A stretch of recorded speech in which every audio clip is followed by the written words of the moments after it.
I gotta ask, is WWE cursed when they go to the Allegiant Stadium?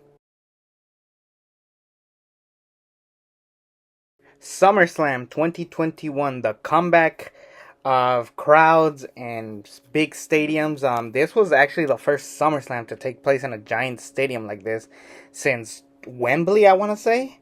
Every other SummerSlam has been like just mini venues, Staples Centers, Barclay Centers. Trying to think of other ones that I could think of. Bell Center, I believe, was one of them. The TD Garden, of course, Allstate Arena. So basically, all the arenas that we know for Raws and SmackDowns, but they definitely took a risk at SummerSlam 2021 being at the Allegiant Stadium. Not only that, it was the first big show with crowds. Like the first one that they actually did was the SmackDown before Money in a Bank. Then it was Money in a Bank, and then Raw, and so on and so forth. And I gotta say, we were all booking in our heads like, oh, what is the card gonna look like? What are we gonna have at SummerSlam? And we had some ideas of what the card was gonna be.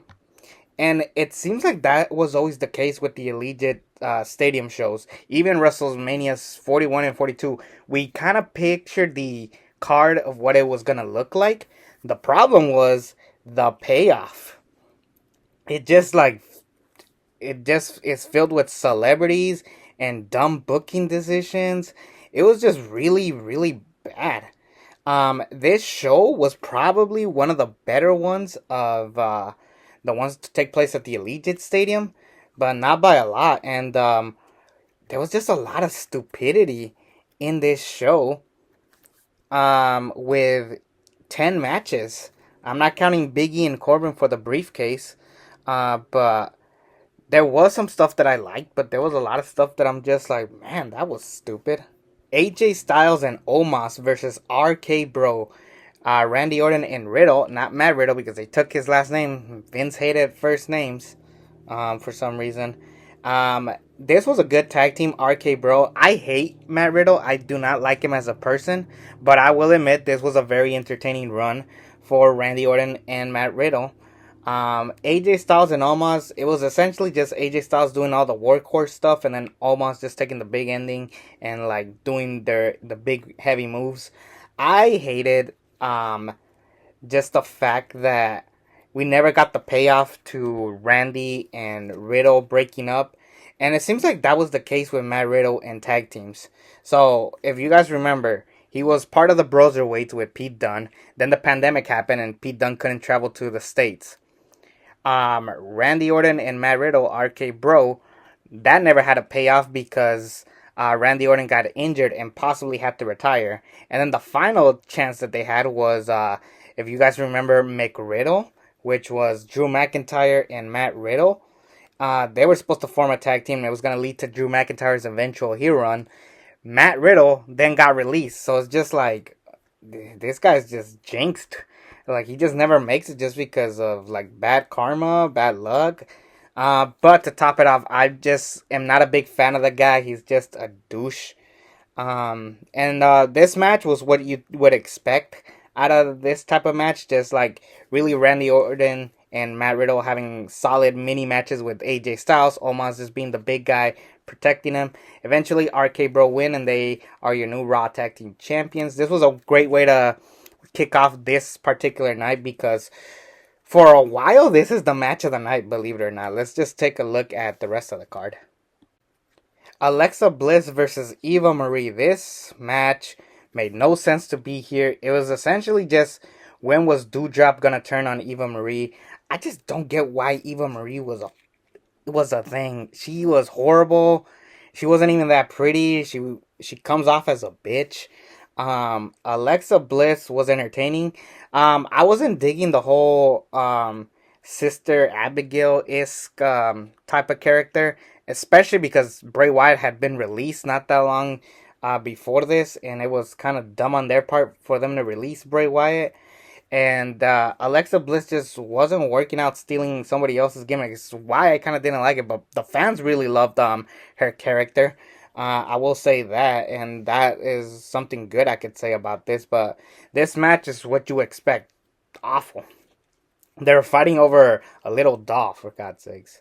Sheamus versus Damian Priest for the United States Championship. This was basically their way of rewarding Damian Priest after making Bad Bunny look good at WrestleMania. Sheamus was a solid workhorse U.S. champion, but I guess he was injured. There was even like a whole storyline of him with a face mask, which was real, but then I think by this point he was already healed.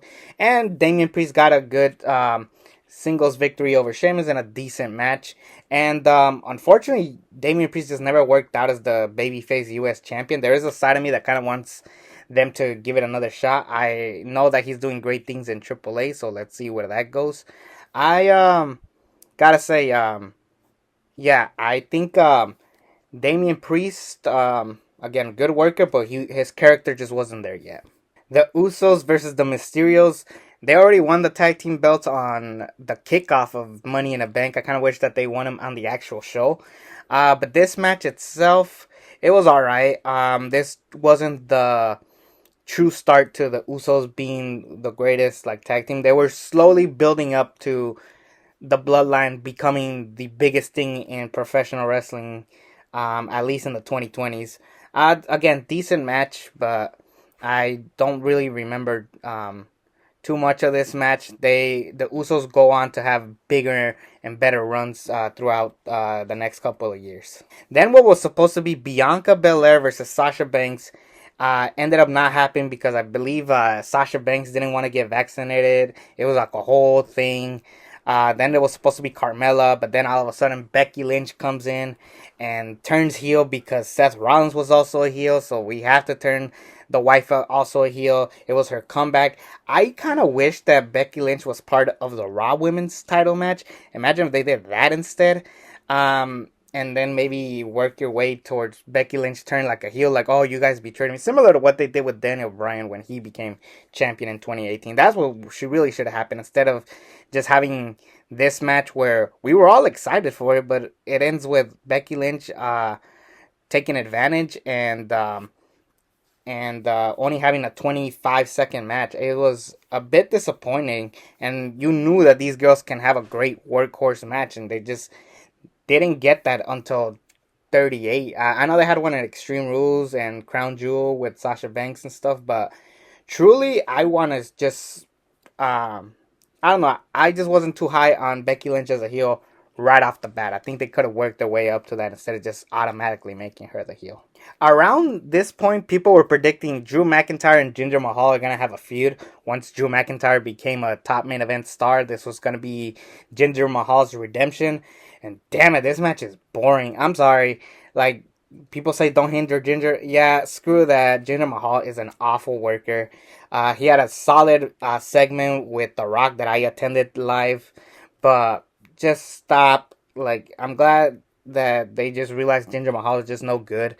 Even with Veer and Shanky banned from ringside, they still managed a way to be there.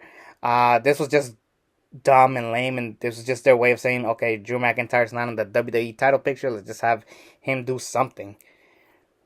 Then we had Nikki ASH and versus Rhea Ripley and Charlotte Flair.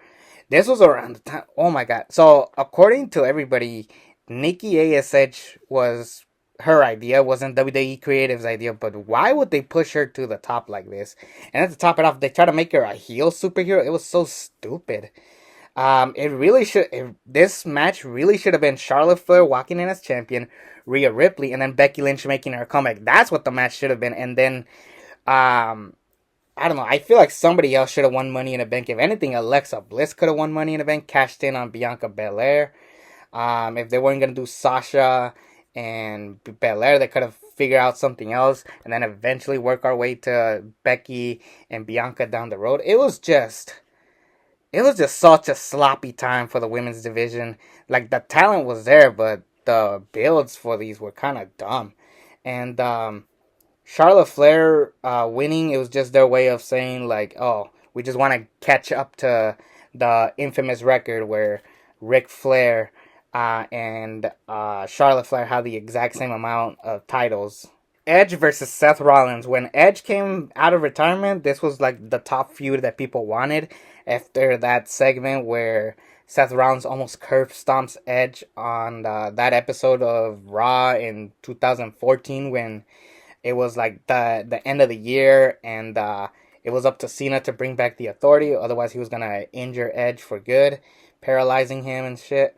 But we finally got the match that we wanted. It was built up towards like Seth Rollins screwing over Edge during the Roman match. I don't know why Seth Rollins was helping Roman at the time. It just made no sense. But it was just, I guess, to set up their feud. It would have made more sense if Seth was Money in a Bank, Mr. Money in a Bank. That would have made way more sense for them to do that. But that wasn't the case. So it was just like, what was the point? But anyways, this match was awesome. I love the Brood entrance. I love Seth Rollins coming back to like an actual good song, not that God theme. It was just bad, but the match was exactly what you predicted. And crazy enough, this is the worst match out of their trilogy.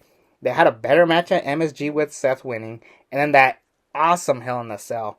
But it's just a testament to how good these guys were going to be. And this is a much older Edge. So for them to have a match this good and to be the match of the night, good job. Bobby Lashley versus Goldberg for the WWE Championship. What was their obsession with Goldberg coming back and going for the WWE title? Didn't he already lose at the Royal Rumble to Drew McIntyre? So why did he get another chance? It was so dumb. It leads with a referee stoppage. Bobby Lashley beating up Goldberg's kid. He was technically a teenager. So it was like a whole thing. People got mad over it. Like I said, I hated Goldberg's return after 2018, after his Hall of Fame speech. That should have been it. That should have been the last time we ever saw Goldberg. Instead, we just have it just dragged out, and I hated Goldberg around this time. Just taken away. Like, if anything, it should have been Bobby and Big E, where Big E says, like, you know what? I'm not going to sneak my cash in. I'm going directly towards you. You hurt my buddies Woods and Kofi. It's time to get revenge. That could have been the perfect story to tell. But no, they just were so insistent on, we need Goldberg. We need Goldberg here. It's so stupid. Finally, the second best match of the night, Roman Reigns versus John Cena for the Universal Championship. Even though the feud wasn't all that great with like, oh, Roman doesn't want to fight John Cena doesn't deserve it, only for them to tease Roman and Finn, bum Corbin tries to steal the contract, only for Cena to steal the contract. It was a whole stupid back and forth that made no sense. How do you ruin a feud it's right there, a heel Roman Reigns and a babyface John Cena. Like, thankfully, they had that one promo the night AEW decided to bring back CM Punk from retirement from professional wrestling. That night, they actually did have a really good promo, which is forgotten about because of CM Punk's comeback to AEW, or to professional wrestling, I should say. But anyways, this match itself, pretty good. It was a solid match, solid entry into Roman Reigns' iconic reign. Like I said, all it was just a way to set up Roman Reigns as the top guy. He beat John Cena, the face of the company, after having already a pretty good run, having great matches with Cesaro, Daniel Bryan, Edge, Jey Uso, and Kevin Owens even. So, like, it was just a testament to how good Roman Reigns really was as a heel. And then we close off the night with Roman Reigns standing over John Cena, doing this only for Brock Lesnar to come back, which I hated at the time, but in hindsight, it actually worked. I actually like the dynamic of, oh, is Paul Heyman trusted? Do we trust Paul Heyman? The story was there, and I think the dynamic made sense. Brock Lesnar as this baby face, and Roman Reigns as the heel. It was the best version of that feud. And yeah, overall, this show was not that good, but it had two really good matches. Everything else was take it. No, don't even take it. It's just, it was kind of asinine. The only good thing about it is that it was the comeback to crowds. I'll be nice and give it a C minus. They could have done better. They really could have, and they could have cut down a whole bunch of shit. But overall, like I said, it was nice to have crowds back, but the creative was still not there. But on to 2022, where Vince leaves the WWE and Triple H takes over. Let's see how that turns out. Anyways, take care, everybody.